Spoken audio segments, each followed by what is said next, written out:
السلام عليكم، يعطيكم العافية يا جماعة. رغم الحمد لله إن الواحد ملتزم في الصلاة، إلا إنه في ضيق وكرب، ضيق وكرب في نفس الواحد، مش عارف إيش يسوي. أقسم بالله مخنوقين، مخنوقين لدرجة يعني إحنا الحمد لله مستقبلنا راح. يعني الدار اللي أبويا عمره كله قاعد ببني فيها راحت، راحت. صفينا في الشارع،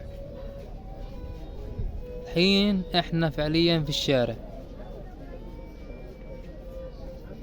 حسبي الله ونعم الوكيل، حسبي الله ونعم الوكيل.